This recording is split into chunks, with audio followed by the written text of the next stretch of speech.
নমস্কার। মণ্ডল যদি জন্মকুণ্ডলিতে সপ্তমভাবে বিরাজমান হয় তাহলে কেমন ফল দেবে চলুন দেখি। মণ্ডল সপ্তমভাব তিথি ইন্ডিকেশনটায় সপ্তমভাব হচ্ছে আমাদের পাউচ, মানে ছেলে হলে জাতক যদি ছেলে হয় তার পত্নী, জাতক যদি মহিলা হয় তার পতি, এই ধরনের বিচারটা হয়। তারপরে সপ্তমটা হচ্ছে আপনার ব্যবসা বাণিজ্য, এই ধরতেই দেখা হয়। এগুলো হচ্ছে ইন্ডিকেশন করে।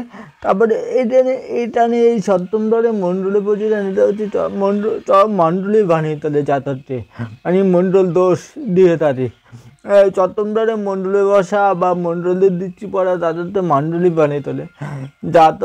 জাতকের বিবাহিত জীবনে পবিত্র ধারে একজন ভালো জ্যোতিষী পরামর্শ নিয়ে বিবাহিত জীবনে পবিত্র অত্যন্ত দরকার।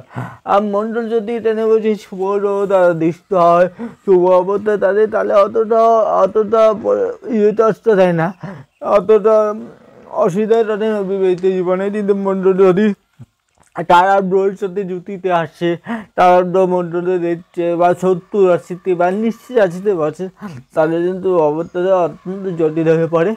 এবং মণ্ডলের তিনটে দৃষ্টি, মণ্ডলের চতুর্থ দৃষ্টি দশমহাউজে পড়ে। এটা কর্মীর জন্য খুবই ভালো, কর্মীর উন্নতি হবে। যাতে যদি ব্যবসা মণ্ডল যদি শুভ স্থিতিতে তাদের ব্যবসায় আয় উন্নতি চরম হয়।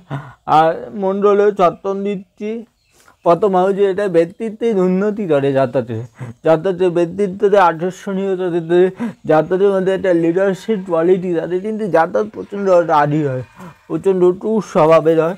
মণ্ডলে অষ্টম দৃষ্টি পরে দ্বিতীয় হচ্ছে বাণী, আমাদের তথা মণ্ডল বাণী তথাবার্তা, জাতকের তথাবার্তা এমন অনেকটা টুর স্বভাবে হয়, অনেক স্বভাবে চারটরে একটা পজিশন মণ্ডলে তৈরি করে। এই অবস্থায় যাতে এইসব দিকটা একটু নজরে রাখা।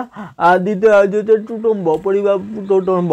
টুটম্বদের সাথে যে সম্পর্কে মতবিদ ওই তথা বলার জন্যই, তথা যে চট্টরে এই সমস্যার জন্য অনেক রিলেশন পরিবার নিজ আপন জনের সাথে রিলেশন বিচ্ছিন্ন হওয়ার সম্ভাবনা এটা মণ্ডল তৈরি করে। ওপরে মণ্ডলে সপ্তমটা হাউসে বসা, এটা জাতকদের জন্য শুভ নয়।